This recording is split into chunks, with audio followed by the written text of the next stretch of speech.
We'll go ahead and start. Yes, we'll start by having Sandy take roll. Okay. Andy DeGraw. Here. Mr. Binshaw. Here. Mr. Haas. Here. Mr. Sage. Here. Mr. Bell. Here. Mr. Rollins. Mr. who? Rollins. Rollins. Is it Rollins? Yeah, Rollins. Rollins. Okay. Yeah. And Ms. Spence. Here. And Mr. Eichholt is absent, and Danielle is absent. Mr. Bartels. Here. All right. Just looking at the agenda, this is what we'll be looking at. We'll start out just by kind of continuing the conversation on revenue, looking at it from a high level, just looking at different factors that impact and drive revenue or can kind of hinder revenue. Looking at the state economic climate, different things that impact that, as well as some legislative issues. Some of the, kind of a side note, I'm going to mention this before I might possibly forget, is some of the things that we talk about. I know we had a conversation that I want to continue tonight about the retirement plan and different things that can impact attracting and retaining staff. The legislative committee is going to be ramping up in the next shortly, I think within the next couple of weeks. And in talking with Dr. Gawarek a little bit, mentioned some things that we were talking about last week, and she said it'd be a great idea to kind of blend over into that committee, because they can have a voice in kind of guiding the conversation, talking points with Juno as we reach out with our lobbyists and visiting with legislators. So keep that in mind as ideas and options that we have to connect with members of the legislative committee. And then we'll look at expenditures, look at obvious cost drivers in the expenditure area, look at budget structure. We'll have a conversation about that and my budget file, and then talk about fund balance utilization. Look at the strategy that was put into place last year. See how that compares. We're kind of in year one of that strategy, so we'll be able to look back and see what was intended and then what we're doing now, and see how that plays out going forward. And then like to finish tonight by just having again an informal conversation of what's important to us. Continue the conversation on things we talked about last week, and then new things that maybe have come up in the last week. So that'll be kind of the general outline that we'll follow. And I'm going to see if I could just shut this light off.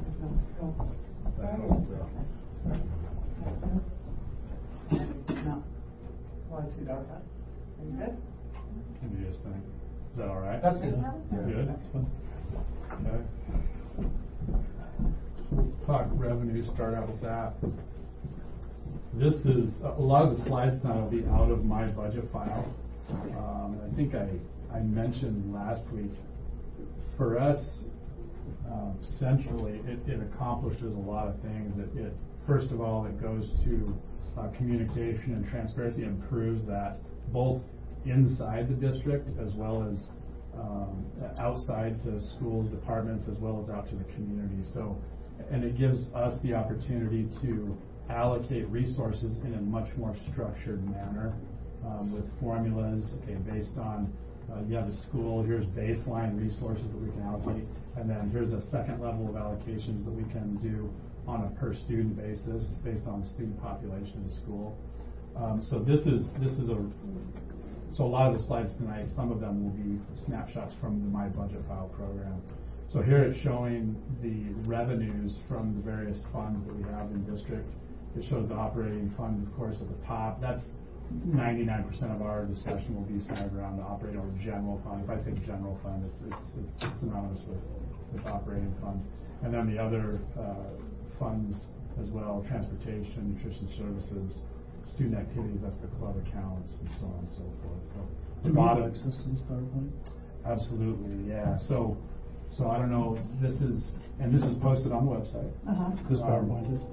Not the PowerPoint, okay. But a lot of this is at the beginning of the budget book. But yes, we can send, actually last week and this week. Absolutely. So, but yeah, budget. And And there could be a lot of questions that come up as we talk about expenditures as well as revenues. This information is available on the website. As Karen wanted to sit in the light over there. Don't Try not to be a disruptor. No. Yeah, she showed mine. the bowl is yeah. We have popcorn too. Just in case I forget throughout the conversation tonight, this information is available on the website, in the budget. This is obviously a thick book. If you're trying to look things up, give us a call, and we can steer you in the right direction. Yeah, that's in this section here or that section there. So definitely a step in the right direction as far as I think I mentioned last week, even as far as satisfying transparency and communication requirements from ESSA, Every Student Succeeds Act. There's requirements along those lines, and my budget goes a long way towards addressing those issues. The other one there at the bottom, federal programs, that's our grants, federal grants, special revenue. So, and can we get the PowerPoint uploaded? Yes. We'll do that as Yeah, well. I'll do both of them. Yeah. And if you go to the district budget page, there's not only the audio of the meeting, it has the notes and the agenda, and we'll have these two. We'll put that PowerPoint Yeah, on we'll as do well. What was that? I'm on that picture. Yeah. This is a visual of how our revenue sources are derived. Kind of hard to see. I got thanks to Janet, she gave me a fancy little pointer here. That's state, federal right there, local, which is borough contribution, and then. Oh yeah. Oh, much All better. right, yes. Sorry. Good. And then the fund balance, budgeted fund balance is that 3% right there. Kind of just a visual on what our different revenue sources are. And then what drives revenue. So we'll just discuss kind of the different factors that are in play today, historically, and certainly where we stand today.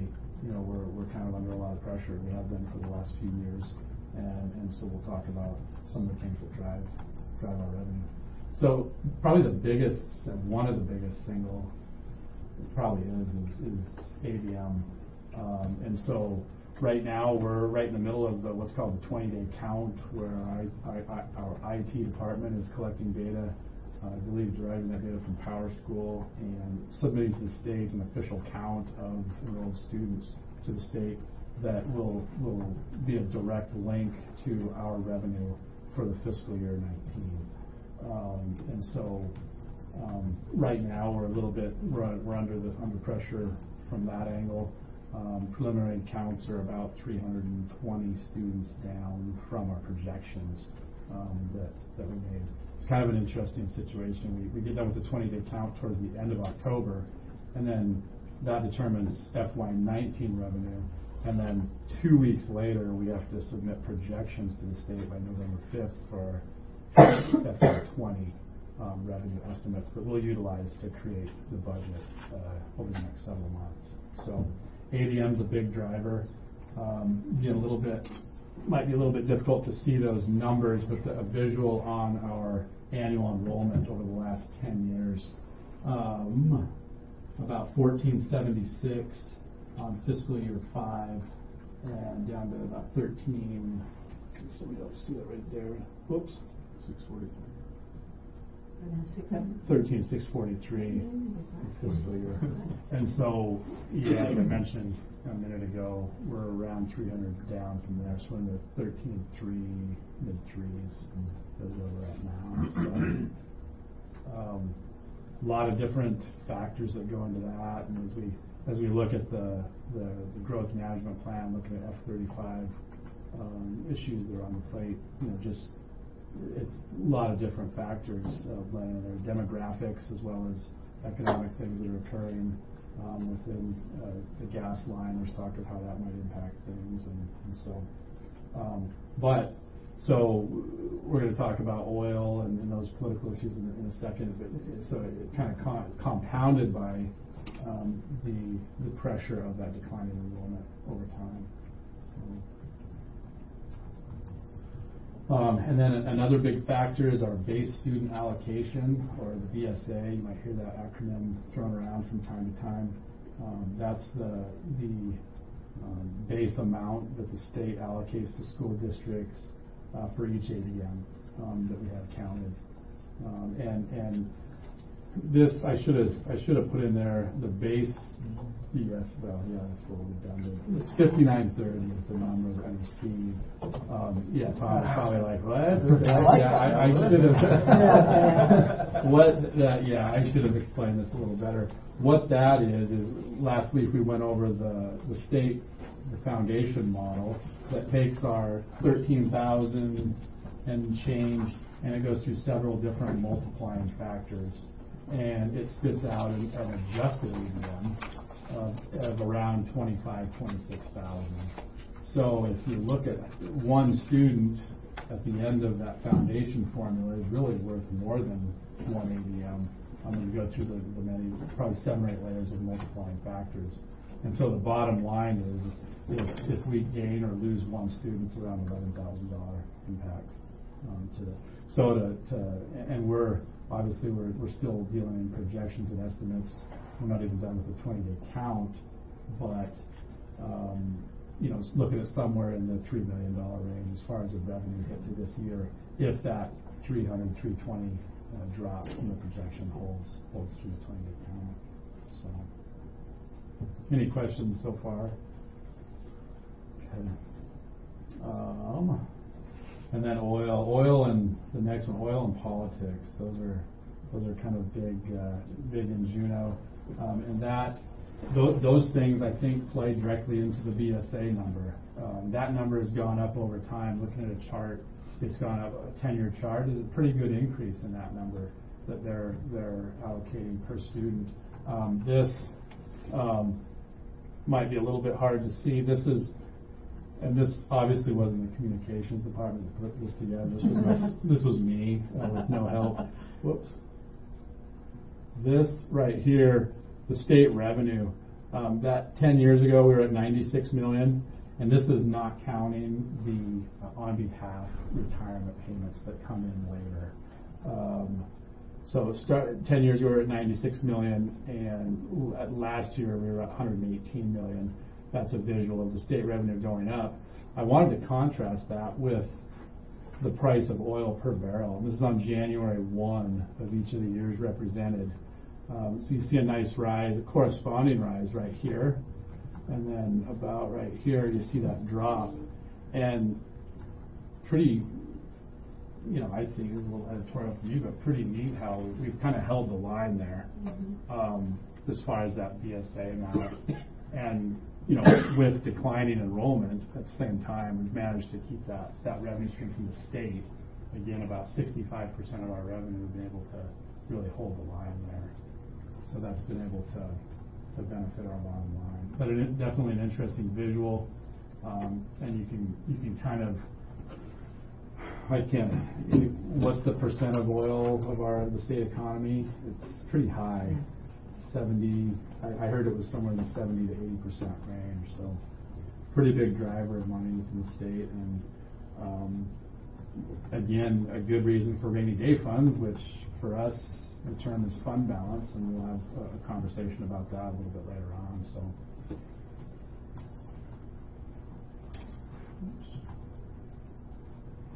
All right, local revenue. So that was state revenue. And local revenue. So this is an illustration. This first column right here, this shows there's a required minimum contribution from the borough. That is 2.65 mils of the assessed valuation of the borough, and that's around $30 million currently. And then there's an additional, there's a maximum allowed amount that the borough could contribute. And that's either 2 additional mills or 23% of the basic need allotment from the state foundation model, whichever is greater. And so that equals 35 million. The second column over is actually where we're landing within the borough's local contribution. So right here, there's that required local. Here's the max, and then they're currently funding us to this level right here. And there's about a $14 million gap between their actual local contribution and what they could contribute to the district. Kind of a lot of numbers flying around, but I like this slide. It's a nice visual. Any questions? That makes sense to everybody? Okay. And then federal, this is the smallest piece of the pie. The vast majority of our federal dollars are the impact aid right here. So federally connected students, for us, the majority of that are students on base, Fort Wainwright as well as Eielson. And these dollars will probably grow with the F-35, with those coming in, and then this is a lot smaller portion. ADA, there's a disability component of impact aid, but it's a relatively small amount. So the main driver there is impact aid. All right, expenditures.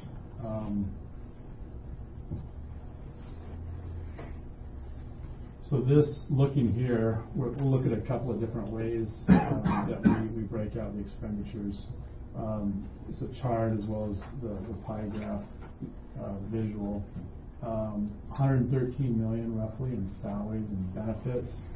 So on a percentage basis, that's 55% is salaries, and then there's 32 of benefits. So around 87% of our expenditures are just staff salaries and benefits. And then contracted services, professional services, and then supplies and materials, and equipment, and then other dues and fees, things of that nature in there. And the majority of the contracted services would be busing?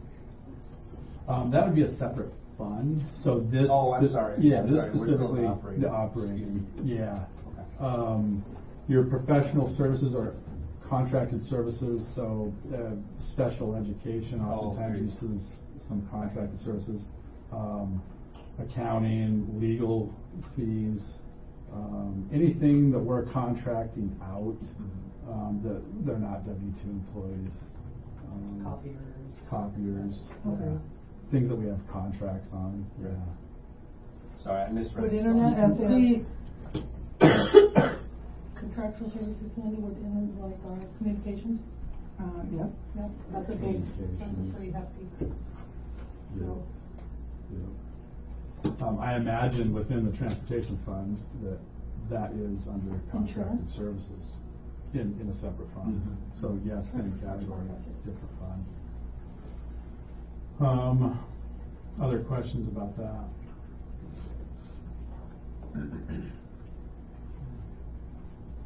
This one's pretty tough. Sorry. This one's tough to see. We wrestled with this. I'm I'm going to jump up here just so I can. That's no good. Yeah. Let me just read it off here. This is by function, and instruction is that top line. It's about $93 million in instruction. So that's the function 10, instruction, student instruction. Special education is the next line, about $35 million, and then student support services is that 30 and 30. 35? That's 30 and 35. Yeah. Counseling, library support for the teacher schools. Mm-hmm. And then school admin and support services, so your principals, main office, and buildings. Principals in your principal's office. Yeah. And then district admin and support, so that would be This building mostly. Mm-hmm. Or is that Dr. Goodworks? It's a 51. Oh, she's this level. Yeah. Two different functions there. Okay. More support for the. And then operations and maintenance, 24 million, and then student activities. So student activity dollars allocated to the buildings, and then other. I believe that's transfers. So main transfers out of the operating fund would be to transportation, and then the risk management internal service fund. Food services. And food services. Yeah, those would be the three main ones. Again, this is a page right out of our budget book. Yes. This is Yeah. straight out of the budget, yeah. I could probably get better on this, No, that's okay. PowerPoint. We had nice visuals on the other ones, but for some reason we couldn't find a nice visual on it. And again, that's by function. So within the accounting code, a main differentiator is that function code, a 2-digit code. So, questions about that? Okay. And so driving expenditures, those are the main categories: salaries, benefits, and specifically within the area of benefits. Of course, retirement. We talked a little bit about retirement last week. Another big area that there's been a lot of work done on that I'm definitely, it's in everybody's best interest that we continue that push on is within health. So health has become, if you look back, I'd be curious to see 20 years ago or even 10 or 15 years ago what the overall percentage of the operating budget was attributed to health insurance. And probably significantly, I know it was significantly smaller. Today we're in the 15 to 20% range. Probably 16 or 17% of overall expenditures is attributed to health insurance costs. So there's been a lot of work done, and then this is staff's going out to the different various buildings. We were at Lathrop today and talking about the different plans and trying to get the message out that as the health industry has evolved, costs have gone up quite a bit. You have, I like to illustrate it with, you got two variables that are affecting overall costs. You have the actual cost of the product or the service, and then you have the rate at which you're utilizing that product or service. So cost and rate, or utilization rate.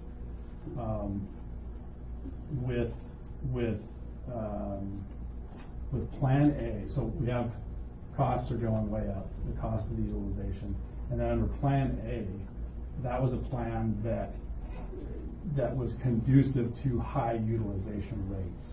So the unit cost went way up, and then the utilization was way high. So it's kind of a double whammy.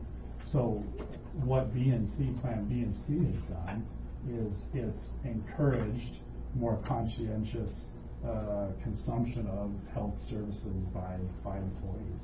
And what that's done is it's been able to help the bottom line and be able to basically avoid wasted dollars on the table to be able to utilize in a better way and get back to ultimately the bottom line for me is help impact students, staff and students, be able to more efficiently utilize those dollars. There's been a lot of progress made in that area, and I think those efforts are going to be able to help us down the road significantly. So, and then about 13% of the overall budget is the services, materials, equipment, et cetera. Talked about. So.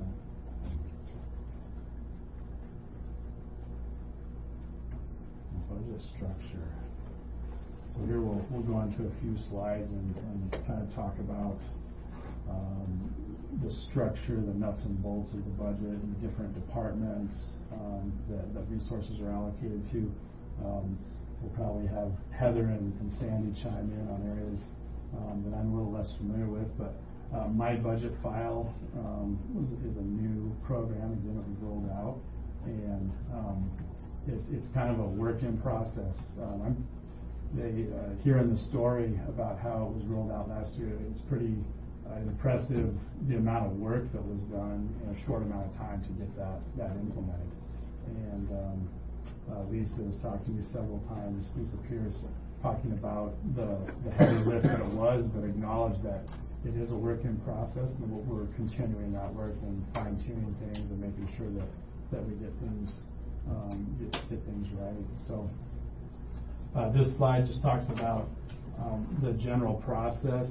So over the next several months, we go through this process with the budget committee, come up with input and feedback for the superintendent, and then there's a process internally where departments within school visit with the superintendent and provide lists and needs of their departments and make proposals to begin putting that budget together.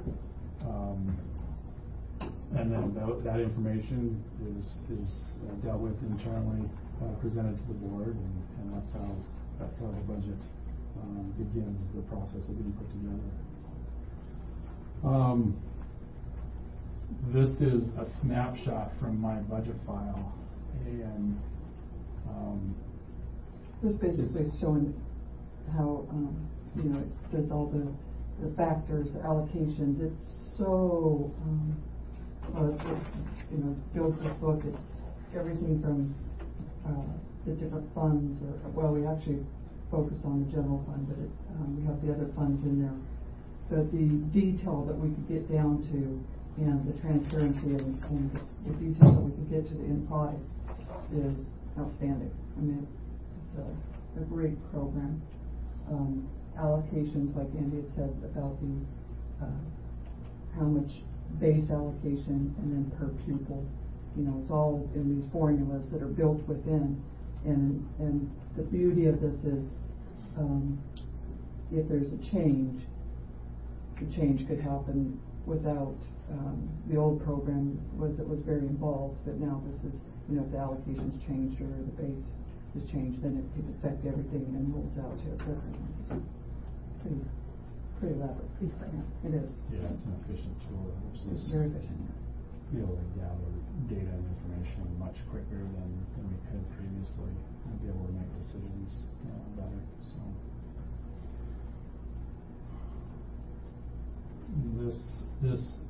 this slide starts to go into again what we've mentioned, formula-based allocations to schools and departments. Just a sample of it. A sample of what it looks like. So PTR goes into this, allows us to really look at how that impacts staff levels and what the ramifications are. Then allocation of from staff levels all the way down to supplies and materials, activity monies, et cetera, et cetera. Anything you want to add, Heather? No, you got it. No, that's the gist of it.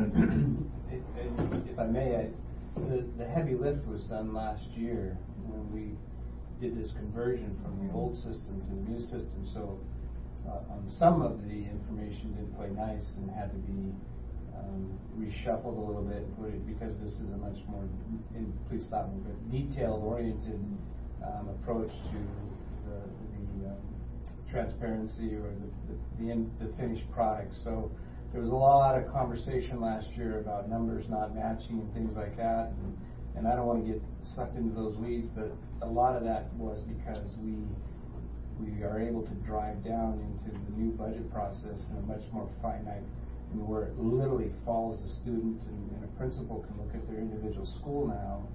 And there was a lot of discussion, I remember, with Ms. Pierce about the whole, principals are asking about, well, what's this cost on this GCI bill that, for my internet service? My goodness, I didn't know it was so expensive, and it's not the same school to school, and nor should it be.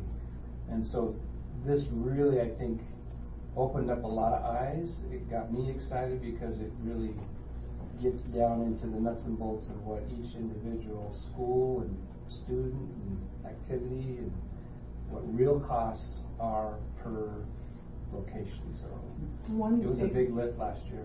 One big difference that we had from our previous system to this system, the previous system was rounded to the whole dollar.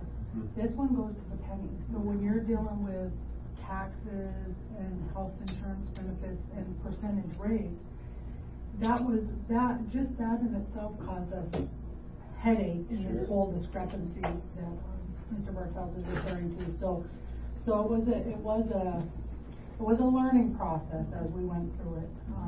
And it turned out good. The one thing that's in there, and Andy touched on really the whole thing, but the one new thing that we put in there last year was the equipment replacement fund, and that's an allocation by student as well. So that's our new process to be able to continue the personalized learning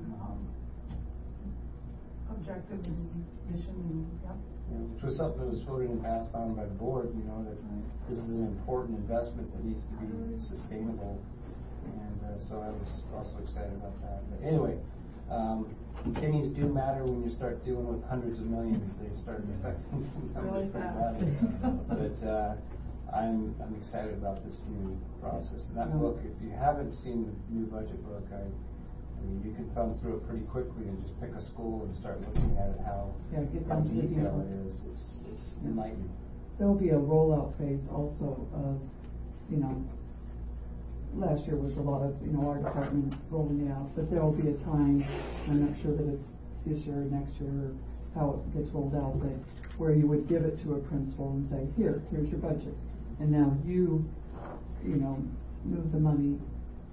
It's interactive, and there's, of course, there's a lot of control, at the district, but then it's where it's interactive, where the principals are doing input. You're talking about the site-based. Site-based, different interactive with departments. Yeah, it was a heavy lift last year. The process that Lisa described to me was probably a 2-year process, is what it normally would take to roll out a new budgeting tool like this, and they did it in a year or less. And it really was akin to trying to put a round peg into a square hole, as far as making the two systems match up. It was quite the process to do that. So we were actually quite fortunate that we started the process because our tech that had maintained our old system left, and that no longer worked when he left. So the timing was actually perfect. Yeah.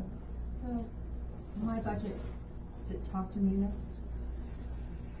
We import Munis into it. Two things. We pulled at the beginning.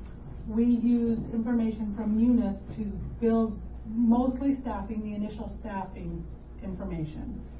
Then once the budget is, we go through the entire process and it's all finalized and approved by the board, we take that file, we upload it back into budget, and that's what develops the budget into Munis. So ultimately, long term, Sandy started talking about this, our goal is to make it so that it's opened up to you at the school before it's finalized, as we're going through the process, working through the process, and you guys tell us, no, I don't need 10,000 in supplies, I only need 8,000, I need 2,000 in purchase services. Then it's done, and when it's uploaded, it matches what the school level is ultimately trying to achieve. Well, now you're doing maybe budget transfers. Yeah, so in the future with the breakdown, like right now subs, it's not divided with sped subs. At the building level, it's just a sub budget, so you don't have the breakdown of special education subs. We project X amount for the year based off of there's some of that stuff you have to keep at a higher level, because you wouldn't like the subs. There's this pocket of money. You don't want to say, and this goes to the support staff and the different functions. You get it one lump sum, but it's expensed where it should. I'm kind of confused though, because it is separate for ER aides. That at that level, that money is a different account. But the teacher. It's something we could look at breaking out subs. It's not something we've had a conversation about. I'm just historically. Anything is possible in there. Sandy just tells me what I can and can't do. We don't have when you look forward to your year, you don't have a breakdown of how much you have for kindergarten aid subs now that they are full time. So you just have to imagine that. Right. Sometimes we get excited when we see the substitute money, and we're like, oh, Yeah, we but- don't. but But that's then kinda where you you budget that here it's- Yeah, and you kind of expense get it. that it's not just your teachers, Yeah. it's also your kindergarten. Right. And your also resource. your resource teacher, your speech pathologist, your professional development subs. Right. That comes out of that budget, so because it's not broken down, you might not see that, you might not be tracking that at the end. Yeah. It's just thinking about that. Yeah. And there's a misconception with some people weren't aware that special education substitutes didn't come, they come out of that budget too. And you just do the transfer at the end of the year to make all the, because it's a different substitute line when you pay for the sub. No, Like the 10 the money. ESSA do, they're different Es- ones. There's different, at the school level, Mhm. it's the, for subs and tips. So it's all in instruction. But there's like, for instance, special ed here, they're budgeting within their department, some of the, like the ESSA subs. Yeah. You know, But like if my speech teacher is absent, that's a 155-10-20 Right. because she's sped, but there isn't money in there yet. At the end of the year, you Right. move money from that general, Yes. that 10-10 into there. Yeah. So, One thing that we're doing is we're looking at MD my budget file in its first year, and then kind of in cahoots with the site-based budgeting. We're getting a lot of feedback on things that are working or things that maybe possibly look at tweaking and adjusting for next year. So, you know, maybe if you have a chance, Maybe give the subs. Sandy a Send me an call. email. Subs, yeah. people don't always work with the budget, like you hear a lot of, oh, Sped has lots of money, and, Yeah. you know, break that IEP sub gets paid out of Sped. Well, it's not really getting paid out of Sped, it's our money. Yeah. It's just, Sped is allotted Expense. X. Yeah. Just So- send us an email with, Yeah, with shoot us that an email information. And we'll put it in our budget file. our list of. Yeah, because Yeah. there's that phrase, magic money, people Yeah. like, oh, call Sandy, there's magic money. No, I'm still searching for the magic money bucket. Yeah. I'm still looking. The rainbow.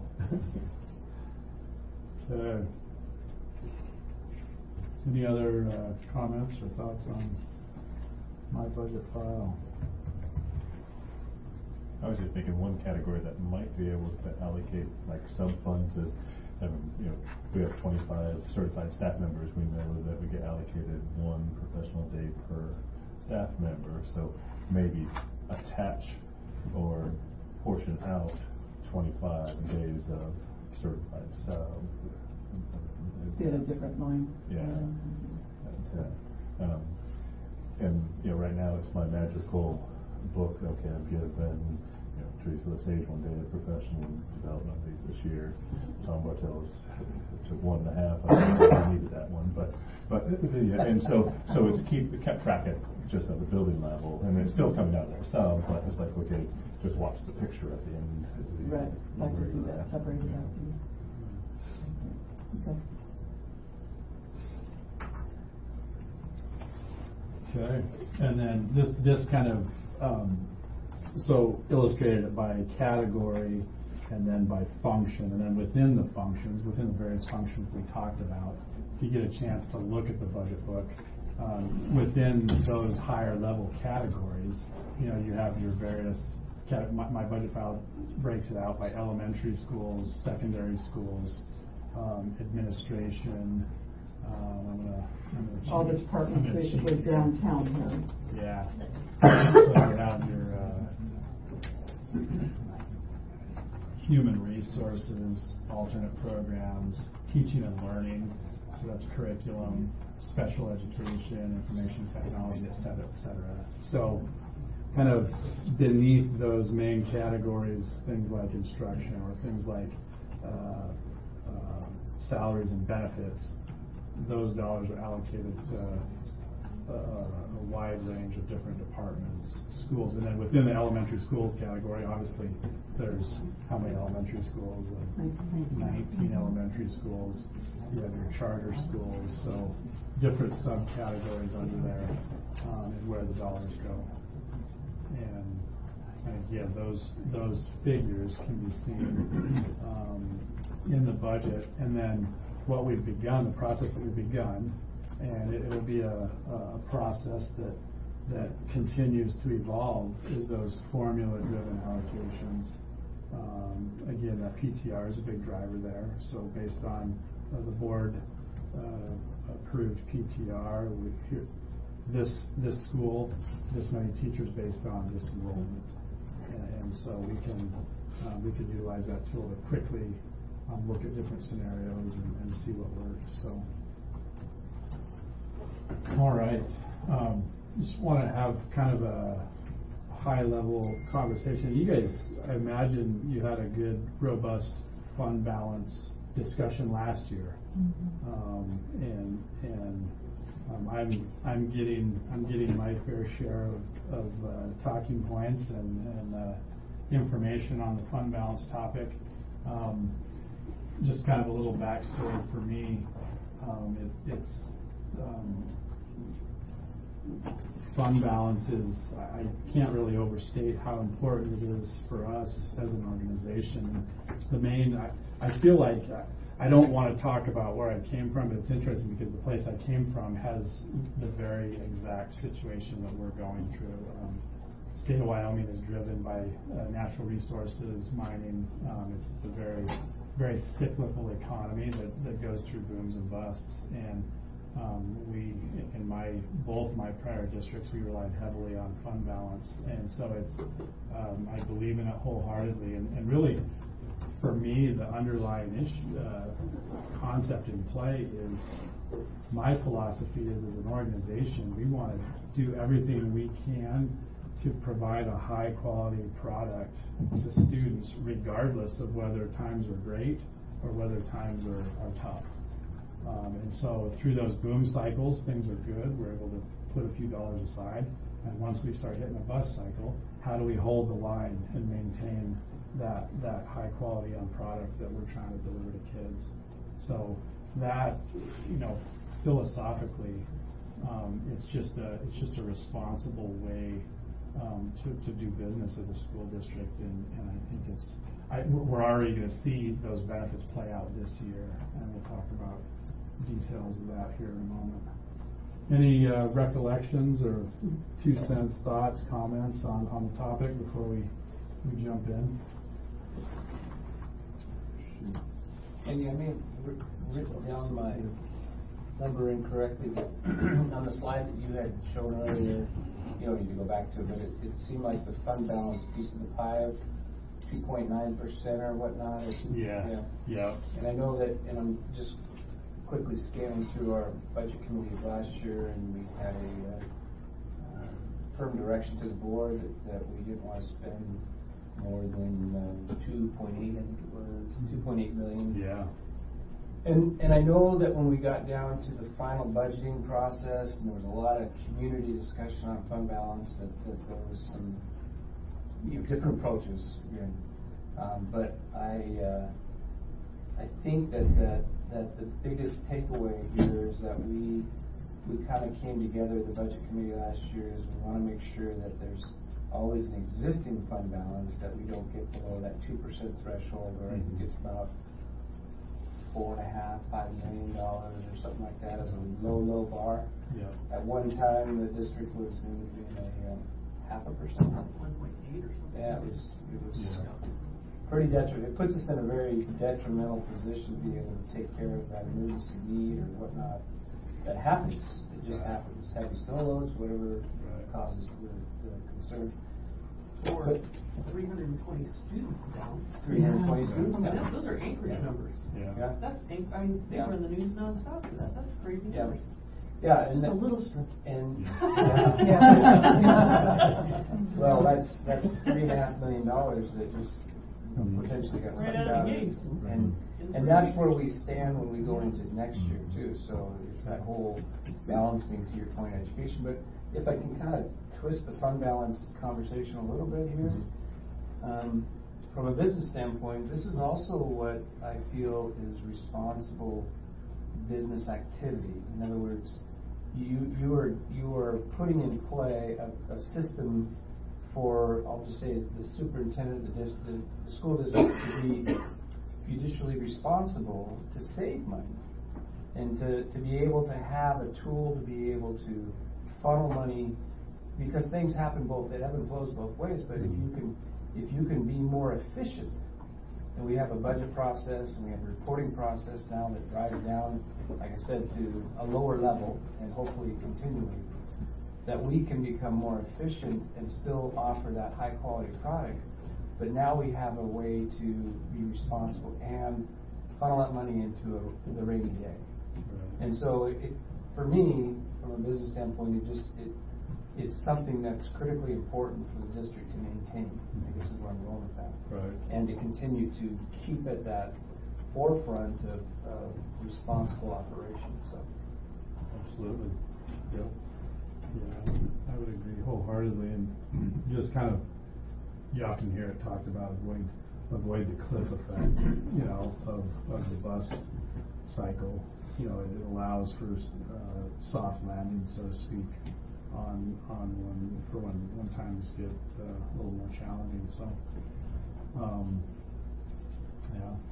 And to Dr. DeVore's point, this 320 students, we have schools that are obviously way off low, but then we have other schools that are over projection. So again, that follows the student, and so there's kind of this, can be a heart attack both ways within the same family, and so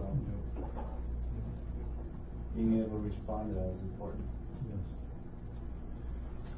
Yes. This is the board policy that was passed last year, and it's quite small print. But that's, I'll go ahead and read it. Maintaining fund balance is essential for the preservation of the financial integrity of the district. The board desires to establish a fund balance classification system consistent with generally accepted accounting principles and best industry practices, while at all times reflecting the constraints and conditions of the district. The Chief Financial Officer will review updates to governmental accounting standards and government associations' best practices and recommend modifications to these policies as needed. The district will strive to maintain the Government Finance Officers Association recommended unrestricted fund balance in the general fund of at least 2 months of operating expenditures. However, this amount may not be greater than the amount allowed by Alaska law. And that's 10% of unreserved fund balance. The district may have general fund unrestricted fund balance below the GFOA recommendation of 16.67%, which will strive to maintain between 2 and 4 percentage points below the maximum percentage point allowed under state law. And yeah, right now we're at about 8% of Alaska state law restrictions. So, yeah, just good business practice that, if we stay static as far as revenue, back to the revenue conversation, if we stay static revenue-wise, fund balance is going to be really our saving grace over the next at least 2 years, maybe up to 3 or 4, just depending on how things fall out. And yes. And what number were we talking about last year was the fund balance, or what is it currently? I thought it was around like 11 or 12. Yeah, right now, and you're talking about unreserved. Right now, we're at 14 million. This is the number that the state looks at for their calculation. That 10% calculation that you hear of, that's around 14 million in the operating fund. So, yeah, it's. I had a thought, lost it. And the approved budget last year called to use. Yeah. Right, I think that was the final number, 6.9 million. That we used. Just shy of 7. And then we're looking at maybe short 3 million if 300 kids are in. That sounds like the majority of the fund balance. Yeah. Right there. Yeah. Well, it's definitely a good chunk of it. Now, just to be clear, the 14 million that the state uses, we have other fund balance monies in there, and I'll need to corral that number just to get an exact number on that. But we do have some additional fund balance dollars above and beyond the 14 million. So, and I'll get that number around that. So, but I think that the point taken is we're already down the road of utilizing those dollars just to kind of try to smooth that drop out for us and hold the line as best we can. You know, we're all hopeful that we actually see some growth in enrollment here in the next, at least, well, within maybe the next year, 18 months. That would be much needed. I mean, much needed boost. And we're crossing our fingers in the process of doing some projections and estimates, and hopefully those things come to fruition. So.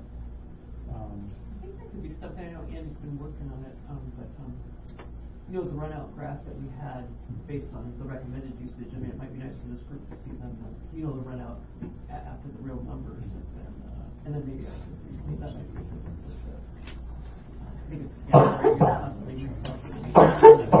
I'll bring that chart next to me. Yeah, I think there's a graph that shows the 4-year plan, and we'll look at 4-year plan numbers here as of last April, and it's nice to keep having these conversations and to check in periodically because things change so quickly. Yeah, it's funny. Everything that happens illustrates why this is a wise approach because things change so constantly. And you know, we were thinking 2.8. You know, out of this committee last year, it ended up being 6.5 was budgeted for FY19. Right. You know, so that number changed just to get. So from when this committee met in November to approved budget final bottom line, needed about $6.5 million just to true up revenues and expenditures.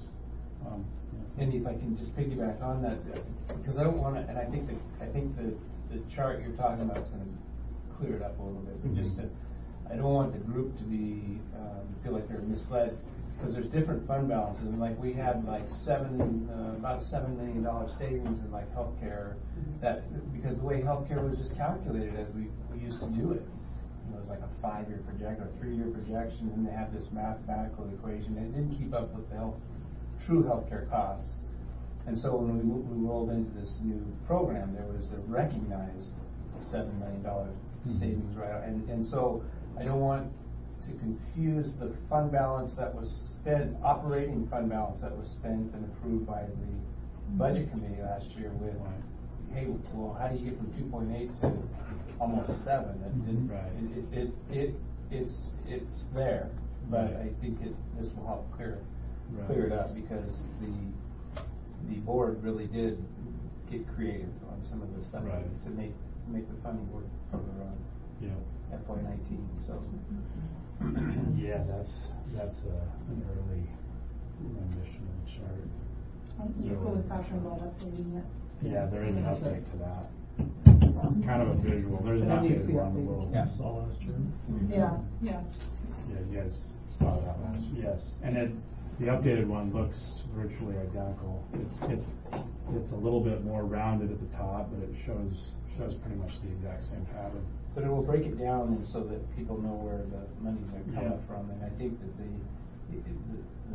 takeaway from that, if you will, is what's on the far right, the slope that we're going down. Right. And so that's where we really got to be aware of and careful.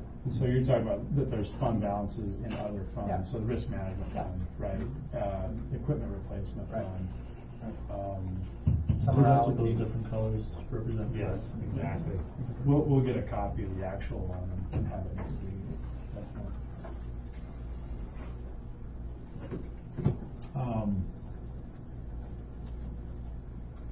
Here's the chart that you guys had last year, and this I think we're gonna do some work on updating this, getting current figures into here, and I'd like to see another input feedback point along these lines this year, just an input from this committee along these lines, and so I'll input some current numbers.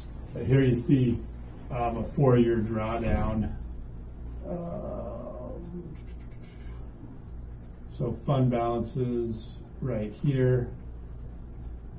And so yeah, when you're totaling up, you have a lot higher number than, so the 14 that the state talks about, we're holding other fund balance amounts in addition to that. And then you have your expected use right here. Year 1, 2, 3, and 4. This was the 4-year plan that was discussed. So we're drawing fund balance down between multiple funds: transportation, nutrition services, risk management, internal service. What could be added there is equipment replacement as well, because there's some fund balance there. And then you see here, bottom line, FY22 fund balance amounts there. Is this what you were talking about, Tom? This is what was utilized last year, correct? Yeah. Yeah, and so it's, I mean, this is the other side of that slope is what I'm referring to. You can see Right. where we, I mean, and that's the thing, that you're looking 3 years out. I mean, the train's on the track, and you just gotta be aware. And I oftentimes, a quote I like to throw out is plan, hope for the best, but plan for the worst. And then that's, I think, approach a lot of people take in their own personal financial situations, whatever it may be, whether it be financial or anything else, you know. And so this really will be a good conversation that let's have in the next 2 meetings on how we'd like to see those numbers play out as feedback that we send out this year. So that, just to be clear, like the current year, that's actually last year. That's why 18. Yeah, we're into year 1 is where we're sitting today. Current year right here. And so that $7.5 million that says current year. So just to be clear, the 22 million general fund Right. was minus the 7, which is why we're sitting at 14. Right. Now, so we're literally sitting in year 1 right now as we speak as a budget committee. But that 2.8 isn't 2.8, it's Yeah. 6.8.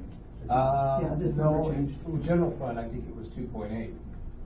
But if you go down to the bottom line, you see that it's almost 7 million. Yeah. That's where we were at. Yeah, well, yeah, and Tom, just actually operating fund, this did end up being 6 million. Out of operating? Correct. Okay. To true up revenues and expenditures. So, yeah. So point being is we even have a bigger drawdown than what's illustrated here. Now, when it says no projections based on a zero-based budget assumption, that's saying we exhausted all the monies the previous year that had been budgeted. Right. That there was no extra. Yeah. And we didn't go negative. Correct. Because we used fund balance. Right. Mm-hmm. Yeah. Other comments? Okay. All right. I don't want to run out of time here. Half an hour left. I want to continue the conversation that we had last week. Talked about some good concepts. I've brought up equipment replacement a couple of times. We'll definitely talk a lot about that next week, and talk about what we have planned for the dollars that we have set aside as far as student devices.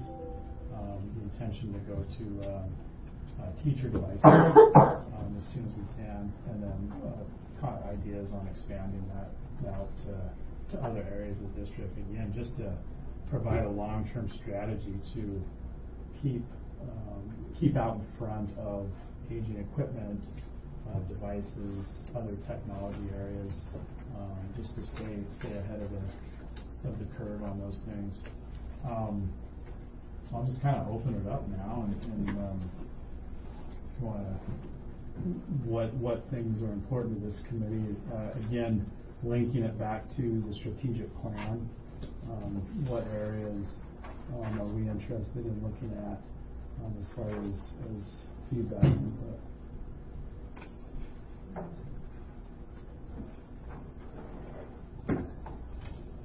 Last week we talked about the concept of retirement. Chris had some good input, on that being an area. That kind of goes in the operational excellence category. Is that what it was? Organizational excellence. Shame on me, I didn't bring my copy. As I mentioned earlier, we can piggyback on when does the legislative committee start? After Thanksgiving, so we always try to do a pre-work and then, depending on the election, finish right after the governor's budget, which is supposed to be out December 15th, so we kind of have an idea and we can, kind of make the last details changes. So towards the end of November. Yeah, it'll be after Thanksgiving, and it's well, maybe like the first one will be right at the beginning of November anyway, so we'll be done by break. And then, we need to revisit anything. So whatever feedback we send out from this committee, again, we could really connect with that legislative committee and look at how we can talk with Juneau and try to influence our legislators. But something also we could look at internally. What can we look at as a district on how we can attract and retain quality staff? Anything further? Anybody wants to add on that? I think we need to discontinue retirements completely.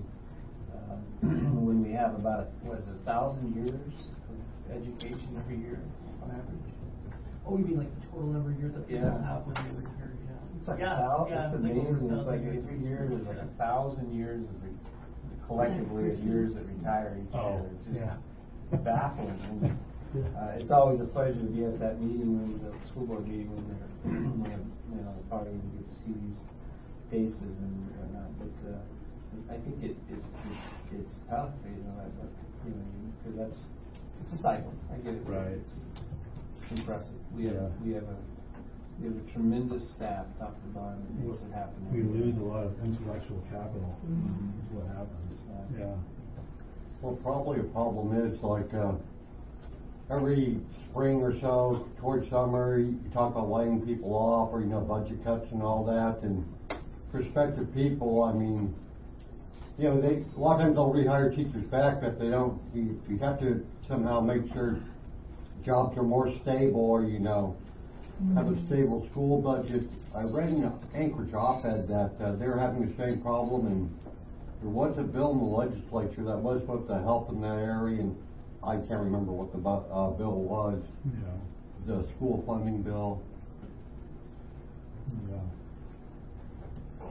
Yeah. Again, another argument for fund balance, and I think to piggyback on your point, one of the biggest legislative lifts that we saw go into play this last year that is going to help us with your point is that we've got forward funding now, and now we have a new potential governor that could come in, and that could all get changed. But as we sit right now, we have an idea, and that's going to minimize, or should minimize, some of those heart attacks. And you make it a very valid, good point, and I think that was a huge thing that the legislators did last year. That might be what they were talking about. Absolutely. So that's a very good point. And that was that forward funding for FY18 and then this year? That's correct. That's $30 million. Yeah. So theoretically, we should be getting next year's this year already. So, and that's the thing, is that it's a crystal ball if you don't know how much it's like it's backwards. How much do I spend? Well, how much are you going to give? I don't know. So how much? It's so now we know, and we can do more advanced thinking and whatnot. So. That'll probably be a big push in Juneau as well. From our angle, is to continue that. They just did 2 years forward funding. Have they ever done that before? I think, just to be super transparent with you guys, the big five are really actually preparing for Dunleavy to be governor, and one of his first vetoes to be that $30 million, and then his budget to be a 10% cut. So, And again, you hate to, Yeah. that's what we're starting to gear up for. And just because they've been so clear about that's their platform, it is not wavered over the past few years, what he was in, and then, about, so, I don't want to send trauma into the system until I have to, but that's like in the back of my head, those are kind of some of the number scenarios I'm starting to think about, so. That's the hope for the best, prepare for the worst scenario. Yeah, and again, I don't want to roll that out until I have to roll that out, which will be February 1st. But, this kind of group is, I think, the kind of group that you got to be thinking about those things. I think, there would be some pinch anyway, even with the forward funding, because it doesn't, it's not enough to keep up with inflation. So I think I really appreciated the work that this group did last year. I won't have, but it might be something we can bring folks back for. And thank you for the input on the survey, by the way. I just need to follow up with you on one wording thing I wasn't quite sure on. But when we get the community survey data back, and then I think this group just talking through some of those priorities, and then sort of, kind of helping prioritize kind of how those came through. That's, there's a lot of power in that too, because you guys are on the ground and you know what these things mean, right? So, when will we see? So if I end up bringing cut scenarios, it's this kind of group, and then the work I do with principals, it just helps, because it's so easy to still throw something like activities on the table. It's like, okay, well, what does that mean, right? Or, what does that really mean on the ground? So, anyway, I think that'll just be something, maybe some pre-work, and then, if we pause a little bit, and then get back together and say, okay, so here's the survey results, let's look at this, and then we'll know a little bit more about what's coming. When will those start coming in, the results? This is going to launch, I'm going to keep it open, I want to keep it open at least a month, so it'll launch on the 15th is the target date, so like after Thanksgiving, we'll be able to pull it together. You guys saw it, it's not a super complicated survey, so it should be pretty easy to, but we have to start running cuts and videos. This is a good group that she wants some of those things, and not, again, not like weedsy stuff, like how we're going to staff, we're really trying to leave some of that to school, with some of those big, class-sized activities, use those big data, for the board to get some good input. Dr. DeWolf, I want to go back to last year's budget committee. They recommended that we stay positive. Yes, Not what. I'm already I have to be. But what is important? Reality-based. Okay. But here's the thing, guys. I think we should think about strategies too. So new, like brand new borough, right? New mayor, 3 new assembly members. The vote was really, the election results were super interesting. So I think I was feeling positive about the assembly last night after I saw that. So, the last year I really tried to, I keep trying to take the high road on the gray line. I tried to cut the girls some slack and say, hey, look, I know you guys are having trouble. I'll ask for $1 million less. And there was conversation, but I think this group should really talk about it, and it kind of helps bolster the board too. The feedback I got was ask for what you need, right? I mean, if that's $5 million more, because I think that we should look at that too, the trend of the local funding situation. So ask for what you need, but there's got to be some momentum behind that to just say, so along the be positive line, it's like, okay, to provide this level of service, here's what we need, and the borough needs to step it up. I mean, they've been trending down, so I don't know. I think some of those things too, like what let's talk about what the ask should be. It's a good conversation to have. And when I first got to be superintendent, it made me a little bit tense. I used to call it asking for monopoly money and building that into the budget, because then you carry that out, and if it doesn't come, it's like, what's the plan, right? But there's also strategic politics of saying, if you guys figure it out, I'm cutting teachers, and it's on them and not me. You know what I mean? So I think there's some good strategy there that I might be a little bit braver to try. So, but I also think might resonate more with this particular assembly than has maybe in recent years. Play the politics game. So, has anyone heard the new ASA activities radio commercial? It was interesting yesterday afternoon. It's an ASA. I'm curious as to what prompted it and what the purpose of it is, but it's about athletes are successful, is what it is. So if it's I heard it and I thought of this group. Well, like the data, like if you're an athlete, you tend to be more successful. Yes, and it was, and I thought, who in the world is putting this on the radio? And it's ASA that actually. Oh, interesting. Yeah. So thinking positive and yeah. Anyway. And here's the reality of history, or slides and everything, and the budget itself. When you have when you have 87–88% of your total dollars going to staff, there's not any way around getting to a lesser number without affecting people. And that's the reality of our climate that we work in. So back to the ask, there's going to be, and it's going to be interesting to see the surveys like school safety. That's a big hot button right now. Well, where do you fit that? 4 million, 2 million, 10 million, we don't even know what that number is. Where do you fit that cost into our budget?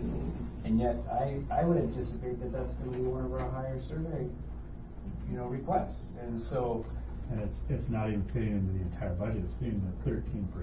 But that's right, you're not talking about the 80, you're putting it down on the lower. But here's my thing, is being creative is, maybe that's what we throw back to the borough and say, look, we don't have a way to absorb this. This is a community need and request, and we estimate this could be between $5 and $10 million. So we're putting this back in your coffer to figure out and help support the district. So to that point, with the prior administration, I was very successful with Mayor Hopkins. Like he was trying to help and get more money, and we tied it to very specific things. And I'm not going to remember them all, but I feel like nurses was part of it or something. It was like nurses, and there were some positions that, again, I think borough assembly members felt like we were voting for something tangible. Absolutely. Yes, we will do this for that. So. I think Mayor Ward will do that. Could do that approach too. So, so I just think this group, I think those are some. So, before we, maybe part ways and kind of just see how the election goes and how things settle out, a fund, like really digging into fund balance would be really helpful and looking at some of those projections and where we're headed, and then maybe our. I had another thought there. Looking at the historical local contributions. I mean, let's look at some of that and be thinking about some of those things instead of talking about. After we know who's governing, what their budget's going to look like, and always remember too. I put together my proposed budget, but that's round 1 of 3, right? And so the real work really happens after that. The other thing I think this group, too, sometimes people don't understand, it's the piece that gets lost in the politics, is it takes stuff to do this work, too, right? I mean, 14,000 student devices plus teacher devices. I mean, I think Janet told me $1 million a year is, what we've been trying to do is the number to keep things rolling and not have these breaks that we see, when we can't renew a lease or whatever. So I think this group understanding that and then helping us communicate that this isn't a person, totally get it, but I mean, I can't do my job without this. So, it's kids, and we want kids to have those tools. You're continually fair to a time in history when you could. Which is not, fair or unfair, it's the reality of how I think we just, sometimes you have to spend money on stuff. Absolutely. Because it requires stuff. Yeah. Well, keep in mind too, you're dealing with whether you like it or not, you're dealing with a competitive product. I mean, students, parents, they have choices. I mean, do I choose to put my student in Fairbanks or the school district here, or do I choose to go to Galena and do homeschool? I mean, there's choices out there that weren't there years ago too, that we're up against too, competing for that ESA. And then Mike, do we have the and I'm sorry, I won't be able to make all the meetings this year, but I'll try to. Do we have the report that we gave last year that came out of this committee? It might be interesting, just a reminder of what those recommendations were. It was in the last. Yeah, we went over it last week. Oh, did you? Yep. Yeah. It should be in your. In your book. In your book. What still resonates, what doesn't. Oh, thank you. It's here.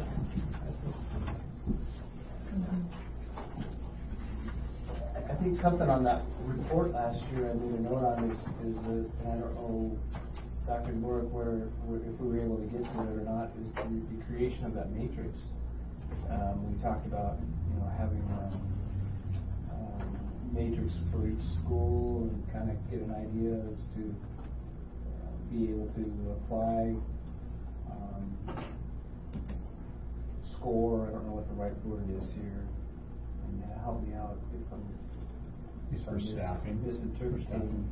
It was totally targeted around staffing, and one of the things that came out of this committee was to have a matrix so that we can kind of gauge schools accordingly based on where they should be, not necessarily that there's not exceptions to that, but where you should be is here.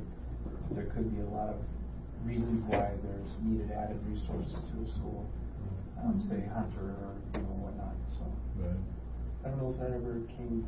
No, so I think it's a great conversation. Again, that'll be feedback that principals give me, so I can think of a perfect example right now. North Pole High does not have a prevention intervention specialist, and they've just got some issues that they're dealing with. They need one, right? So now is Hutch asking for one more? Right? Is Eielson asking for one? No, nothing more. It hasn't got to be right, but you know what I mean. So that to me, again, it doesn't have to be this across the board. Like, okay, let's do this with all prevention. North Pole High School says they need one. I mean, let's maybe there's something else that they say they're not necessarily. So I'm trying to get more differentiated feedback from principals around those things. So, and I tell you, I just had Jane Beckford in the room today. We were talking about Hunter, and we added a social worker there, and she is using that person. I mean, it's just the demographics of her school, right? I mean, just extra support for Hunter families. It's huge. So, again, Bruce, again, just totally different environment on base, different demographics, different support infrastructures. Right. Yeah. Not necessarily an Eielson need, but a Hunter need for sure. And have the benefit of, MPLAX, and then also the base has their own secondary MPLAC that just help that community too. So they have some other supports. But that's certainly what our office will be working towards, is that providing those baseline resources, but then adding in the flexibility to be able to react when specific building needs come up that are needed in a building, and still allow us to be able to get the end product out to generate that budget. And that's what the three of us will be working towards this year.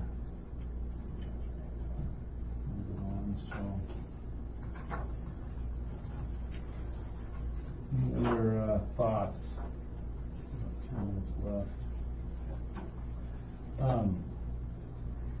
Next time we'll talk equipment replacement in depth. We'll continue the fund balance conversation, and we'll look at some local revenue data, some additional local revenue data. I'd like to see input come out of this committee on, again, kind of a follow-up on the fund balance, equipment replacement as well, and then look at quality of staff, retention, attracting staff, and look at benefits, specifically retirement is something to provide. I think that was the word I wasn't sure of. Was that a survey thing from? It was quality of instruction. Yeah, or what do we so if I were to get high results on quality of instruction, what would that mean to me budget-wise? I wasn't sure if we were talking about like professional development. Well, so I make maybe two comments. It seemed weird to have a list of possible priorities where student learning was not one of those priorities. I just thought it was strange. I think it would be appropriate to have that in there. I do think that if you are trying to tie dollars to it, it's quantify it, right. When you quantify it, we need good people in schools. Okay. And so it could come down to back to attract and retain. It could come to classroom supplies, maybe, right, or training and professional development. I don't know how you would tie it to a single item. It could link to technology integration as well. It could. Number 5. I just think okay. Yeah. A survey could have two functions. It could gather information or give some information. Right? Yeah. And I think putting student learning on there might just remind the public, don't forget this is the reason we're here. So if the conversation comes down to, boy, activities are just too expensive for us, we can fall back and say, yeah, but that's because we care about student learning first. And activities will support that for sure. But okay. Yeah. Okay. I just thought it was weird to have that. I sort of like in my head, I had these tangible connections to Yeah. different things in my mind. Like, easy one. Yeah, they're all pretty explicit, right? And that one I wasn't quite sure. Yeah. So, okay, that. Most of it, I thought it was weird to not have that on the Not have it on the yeah. Forgive me for not being here last week, but I'm assuming it'd be remiss if I didn't bring up class size or PTR. I'm sure that was one of the priorities of stress, and it came under a lot of pressure this year. I don't know, it's the first time I experienced that kind of, when we get into the budget process, that class size was actually on the table, and it's always been a sacred cow that we, we just kind of, you don't touch that, and we've been able to dodge that, but this year it was a healthy discussion that, well, in the end, I think that's why the board pulled, a bigger chunk of fund balance. Right. When it comes down to that they pull the fund balance, which, I totally get. Yeah, one of the big links to quality of instruction, and again, a big driver on the budget expense side as well, but hugely important to hold that line as long as we can. One thing we'll all have to recognize too, that let's say everything is status quo, just like status quo level of service across the board, with a 300 down, I'm gonna end up, you know what I mean? We're gonna have staffing cuts just as a result of that, and that's always hard for the public sometimes, and sometimes, staff to understand too. It's like cuts aren't always about the first level of cuts. If there's cuts, and for us it has been, is just declining enrollment, right? And then if there's other things, then that gets layered on top. But even if everything else stays the same, class sizes, all the supports, if all that stays the same, we will be looking at a reduction in staff, specifically PTR and other places too, because of our enrollment decline. And we're still like a year out on this F-35, a significant increase. So we're still kind of a little bit in a painful place. Well, it was even a year till they were here, and then another year. Yeah, like Colonel Mondra, he has amazingly precise numbers. He's like 69 kids next year, right? Well, anyway, yeah, but it doesn't offset 300, so that's the tricky part. We should also recognize too that a flat funding is actually a reduction because of just the things cost more. What more? 1%? Well, 1% on 240 million is a lot of money. So and we're flat going into negotiations, really right? We're going into negotiations. And so all of those things will become, all of that will get reworked, and so. Yeah, and and you've got to take care of those things too and project out. So. And we have a new charter school. And a new charter school. It's coming in. $2 million. That's $2 million that'll come right out of the funding. That's right. Silver lining is, I think, when I look at the numbers now, we'll do a little bit deeper dive with the work session, and LSOT's looking at it again, just from that big study that was done. But I don't think we don't have to build a school. I'm not even convinced, at least for a while, that I'm going to have to move any boundaries. Right? Our capacity is. We have huge capacity now. I used to say a couple years ago, I was saying we don't have room in North Pole East schools, North Pole Elementary schools. We do, right? We have room plus the charter coming on. So in a way, that's So North Pole gets a charter school, and we have 180 seats, or whatever the projected number is, 192. The challenge, though, there lies that some of the projected at 35 students won't land in Eielson, where we have the biggest inventory. Yeah, you're gonna. But once they meet Principal Bell, I'm sure they'll all come. But that they're going to end up in that North Pole community, and that's where we have the tightest inventory. So how do you handle it? Do you increase busing? Well, there's an increased cost too. So just things to kind of balance and think about. These are real challenges, but again, staying on the positive side, more kids, that's a good thing. And I think along that same line, for the choice, technically they're out of attendance area students coming from North Pole to Eielson, even though their parents work there. But it's transportation on their own. It's not, we don't have a mechanism right now to bring them on. And so that does, even though, I don't want to say it's a hardship or a burden, but it is difficult with work schedules for them. Or, that's a very high TDY community. And at any given time, one or both parents are gone. So the dynamics changes quickly. Yeah.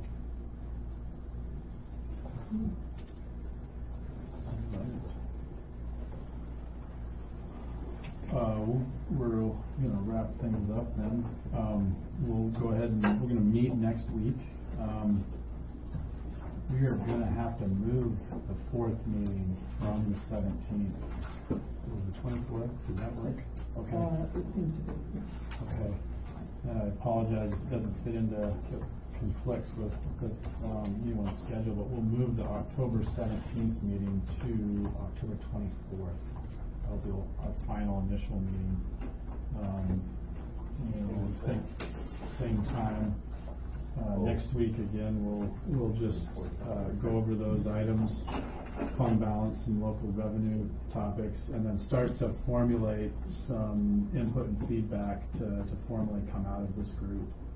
Start to see how that'll come together, and continue the conversation. So. And Andy and I hadn't talked about it again. If we could, and I know it's a terrible time, except it's well, but it's still all the concepts and stuff for us. If we could squeeze one more in between Thanksgiving and Christmas again, just to look at that data would be awesome. So, yeah, it was. If we got all the other recommendations based on other things kind of put together, and then again, the thing that we struggled with last year was pulling the group together after the proposed budget came together. But some of those touch bases too. But because then I have to put my budget together. Basically, from Thanksgiving to February 1st, I got to put it together. So a touch base with you guys would be terrific on this. Could we get that before the December 4th report to the board? Yeah, no, that'd be. We'd want to do that, wouldn't we? Yeah, we'll have to look at calendar. Okay. But yeah, that's a great point. If this group could meet, we could look at feedback from the survey. If we have everything else kind of done. Yeah. And then. Yeah. And then look at that and then just kind of put that in. And speaking about the survey, reach out to your different areas and encourage folks to respond to that. And that was one of the big drives in this document from you guys last year, is that community outreach, stakeholder outreach, get feedback on what's important, and that'll help drive our conversation there right before. We'll go out through our videos, but we'll put it on social media too and other things. Here's the interesting thing, guys. So I learned this too over the last 5 years. People always say, well, get the business input, right? Get the business input. So I do that, and I we all have friends in business, right? So one time I invited them together, kind of a small, like 6 of us, right? And our budget is nothing like a business budget. I mean, we just don't function. You know what I mean? Nothing. Well, nothing like the private sector. There's they quickly run out of any advice because it's like you function in this completely different world than I function. So it's always I always just think that's super interesting. That we're gonna get, and this as an educator too, right? That we're gonna get enlightenment from the business world on how we do business, and it falls apart quickly because they're just such different. Well, business is targets. You're trying to achieve things, right. And if you our don't, big you're making budget drastic is boundaries. Yeah. So it's a completely different. It's a non-profit service industry kind of approach versus right. I'm trying to make a profit approach. And, yeah. So. They have a quantitative net result kind of hit, whereas we're looking for a qualitative. Yeah, we don't just get rid of kids if they don't. Which is what Tom would do. I got nothing. So, yeah. All right.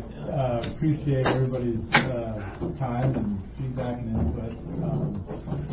And we will plan on. We'll go ahead and adjourn and meet at the same time. Back down in the. Yeah, we'll be in the boardroom. We'll be back down in the boardroom.